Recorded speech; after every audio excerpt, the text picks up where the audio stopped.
تو سورہ کہف سے ہی جی ہم شروع کرتے ہیں. سورہ کہف جو ہے وہ قرآن کی ایک ایسی صورت ہے جس کے اندر جو چوری کی گئی ہے وہ کرسچن لیجنڈ سے چوری کی گئی. ایسا نہیں ہے کہ اسے نیو ٹیسٹمنٹ سے چوری کیا گیا ہے، اسے بائبل سے چوری کیا گیا، نہیں. اس کی میجورٹی جو باتیں ہیں وہ کہاں سے چوری کی گئی ہیں؟ کرسچن اپوکرافا سے، ایسی کتابیں جو کہ نیو ٹیسٹمنٹ میں شامل نہیں ہیں. ٹھیک ہے جی. یہ جو سورہ کہف ہے، سورہ کہف ایک پرانی کتاب ہے جسے romance of Alexander the great کہا جاتا ہے انگلش میں، اور اس کے اندر الیگزینڈر کو کرسچن دکھایا گیا، یعنی سکندر اعظم کو کرسچن دکھایا گیا. ٹھیک ہے، اس سے یہ سیدھی سیدھی کاپی کی گئی ہے سورہ کہف، اور اس میں بہت سی باتیں اسی سے کاپی کی گئی ہیں. اور اس کے اندر سورہ کہف میں صرف ایک لیجنڈ نہیں کاپی کیا گیا، پھر دوسرا سلیپرز آف ایفیسس کا لیجنڈ جو ہے وہ بھی کاپی کیا گیا. تو میں تھوڑی سی آپ لوگوں کو ہسٹری بتا رہا ہوں کہ سورہ کہف میں جو ذوالقرنین کی بات ہو رہی ہے وہ ذوالقرنین کون ہے. تو ذوالقرنین کا مطلب ہوتا ہے دو سینگوں والا، اور یہ ٹائٹل کس کا تھا؟ اب کہیں آج کل مسلمانوں نے یہ کہنا شروع کر دیا کہ جی یہ سائرس دا گریٹ کی بات ہے. تو بھائی سائرس بھی کبھی بھی مسلمان یا خدا کو ماننے والا نہیں تھا. اب ساحل ادیم نے تو اس کو پتہ نہیں کیا سے کیا بنا دیا ہے، بٹ ہمیں یہ بات پتا ہے کہ ذوالقرنین جو ہے وہ سکندر اعظم کا ٹائٹل تھا، اور قرآن جس کی بات کر رہا ہے وہ سکندر اعظم ہی ہے. اور قرآن جہاں سے چوری کر رہا ہے وہ کتاب بھی سکندر اعظم کے بارے میں سوڈو کیلسٹھینیز نے لکھی ہے. کیلسٹھینیز اصل میں الیگزینڈر کا ہسٹورین تھا، مگر یہ کتاب تقریباً 6 صدی عیسوی کے اندر، یعنی رسول اللہ کے وقت کے قریب قریب جو ہے وہ ہمیں سیریا میں نظر آتی ہے. اور سیریا میں یہ جو کتاب ہمیں نظر آتی ہے وہ کیا نظر آتی ہے؟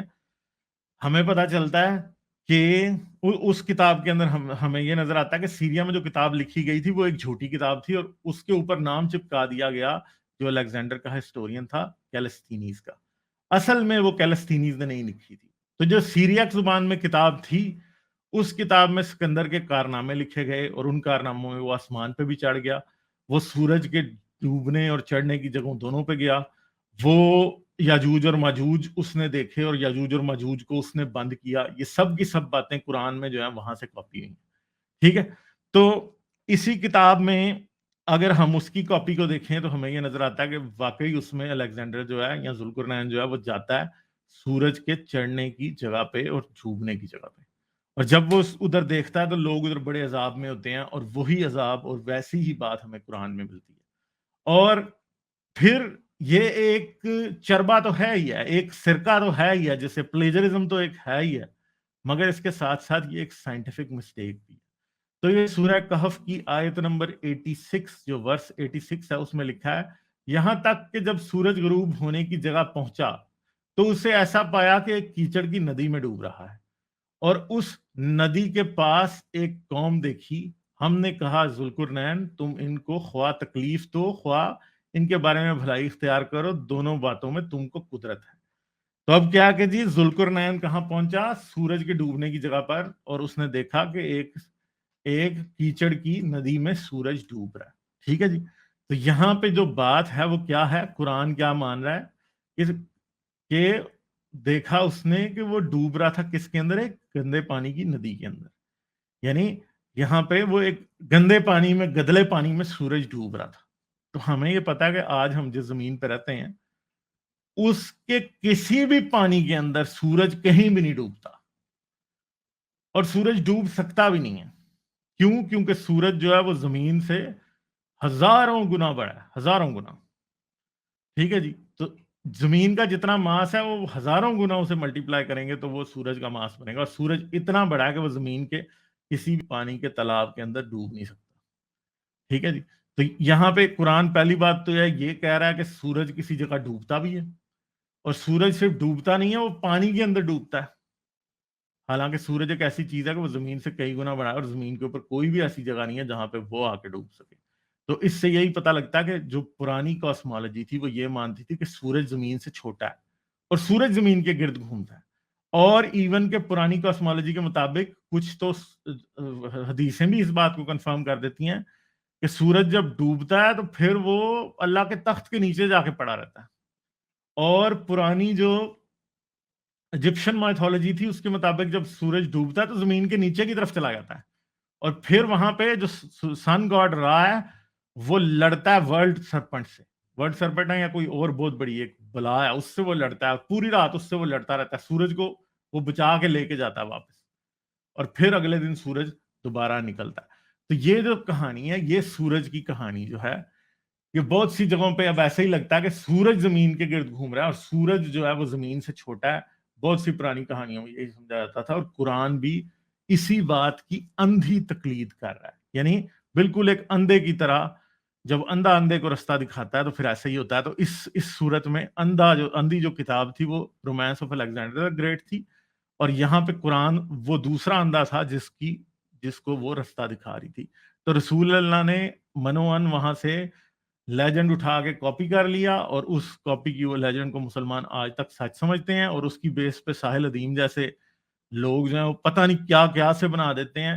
اور جب بھی لوگ اس کو, اب ذاکر نائک اس کا کیا ڈیفینس کرتا ہے ہمیشہ سے کہ اس کو لگا کہ وہ گندے پانی کے تالاب میں ڈوب رہا ہے. تو بھائی اس کو لگا تو اللہ نے اسے کیوں نہیں بتایا کہ نہیں ایسا نہیں ہے, تمہیں غلط لگ رہا ہے, اور اللہ نے اس کی غلط فہمی کو قرآن میں سچائی کے طور پہ لکھ دیا.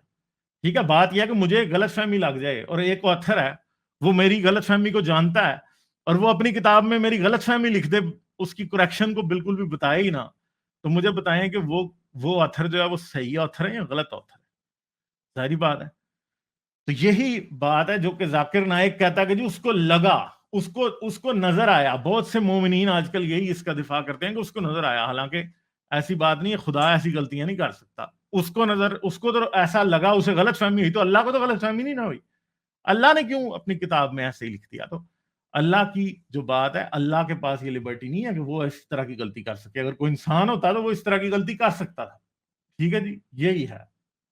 اچھا, تو یہ تھا جی, یہ ہے سورج کے ڈوبنے کی جگہ. ٹھیک ہے, جہاں پہ سورج ڈوبتا ہے. اور وہ ڈوبتا کیسے ہے؟ وہ واقعی پانی میں ڈوب رہا ہے قرآن کے مطابق. ٹھیک ہے, تو چلیں جی اگلی سلائیڈ پہ چلتے ہیں. سورج کے چڑھنے کی جگہ, پھر ڈوبنے کی جگہ پہ ہی اللہ میاں کو اکتفا نہیں ہوا, اللہ میاں نے چڑھنے کی جگہ بھی پھر بنا دی. ٹھیک ہے, تو پھر کیا ہے, یہاں تک کہ سورج کے طلوع ہونے کے مقام پر پہنچا تو دیکھا کہ وہ ایسے لوگوں پر طلوع کرتا ہے جن کے لیے ہم نے سورج کے اس طرف کوئی اوٹ نہیں بنائی. فتح محمد جلاندری کا یہ ترجمہ ہے. اور اوپر until when he came to the rising of the sun, i.e. the east, that is the east, he found it rising on a people for whom we had not made against it any shield. تو بہت سے مسلمان اپولوجسٹ ہیں, بڑی کلا بازیاں مارتے ہیں اس آیت کے اوپر, مگر میں آپ سے آج چیلنج کرتا ہوں مسلمانوں کو کہ کیا دنیا میں مشرق میں کوئی ایسی جگہ ہے کہ جہاں جب سورج چڑھتا ہے تو لوگ مرنے والے ہو جاتے ہیں؟ کیونکہ یہاں پہ یہی ہے لکھا ہوا ہے کہ لوگ بالکل اتنی گرم ہوتا ہے وہ لوگ مرنے والے ہو جاتے ہیں, اور اللہ نے ان کو کوئی پروٹیکشن نہیں دی. تو کون سے لوگ ہیں ایسے دنیا میں, کون سی ایسی جگہ ہے, کون سی ایسی جگہ جہاں پہ لوگوں کو سورج کے خلاف پروٹیکشن نہیں ہے, یا سورج ان کو بالکل مرنے والا ہی کر دیتا ہے؟ ایسا کہیں بھی نہیں. ٹھیک ہے, تو نہ تو کوئی سورج کے چڑھنے کی جگہ, جیسے ایک سورج کے ڈوبنے کی جگہ جہاں پہ سورج ڈوب رہا ہے اور وہ ایک تالاب میں ڈوب رہا ہے, دوسری طرف سے سورج چڑھ رہا ہے اور جو لوگ ادھر رہتے ہیں ان کے پاس کوئی پروٹیکشن نہیں دی اللہ نے ان کو, اور وہ بڑی تکلیف میں ہوتے ہیں جب سورج چڑھ رہا ہوتا ہے. تو یہ بھی بات جو ہے منو ان کاپی کی گئی ہے romance of Alexander the great سے, اور 100% غلط ہے. ٹھیک ہے جی, تو یہ دونوں باتیں 100% غلط ہیں. نہ تو کوئی سورج کے چڑھنے کی جگہ زمین کے اوپر, نہ اس کے اترنے اور ڈوبنے کی جگہ. ٹھیک ہے جی, تو یہ دونوں باتیں 100% غلط ہیں, سائنسی غلطی ہے. اور اس کو دیکھ کے ہم بالکل پورے یقین سے کہہ سکتے ہیں کہ یہ جو قرآن ہے یہ کسی خدا کا, کسی کائنات کو بنانے والے کا کوئی بھی کلام نہیں ہے. یہ صرف اور صرف ایک دھوکہ ہے جو کہ لوگوں نے دیا گیا ہے. ٹھیک ہے, لوگوں کو دیا گیا. یہی وہ چیزیں ہیں جن کی ہم بار بار کاٹ کرتے ہیں, جن کو ہم بار بار کہتے ہیں کہ یہ چیزیں غلط ہیں. ٹھیک ہے جی, تو یہ آپ لوگوں کو ان باتوں کو سمجھنا ہے. اور یہ اگر کوئی کسی مومن کو یہ لگتا ہے کہ قرآن میں بہت سائنس ہے اور قرآن جو ہے اس میں کوئی بھی ایسی بات نہیں ہے جو کہ سائنس کے خلاف جاتی ہے, تو یہ پہلی دو باتیں میں نے آپ کو بتا دی ہیں کہ یہ 100% سائنس کے خلاف جاتی ہیں. ان میں 1% بھی کوئی ایسی بات نہیں ہے جو کہ سائنس کے حق میں جاتی ہو. ٹھیک ہے, یہ بات ہے. لائک شیئر اور سبسکرائب کرنا مت بھولیں۔ اس کے ساتھ ساتھ آپ میرے چینل کو پیٹریون پر سپورٹ کر سکتے ہیں۔ پیٹریون کا لنک ویڈیو کی ڈسکرپشن میں ہے۔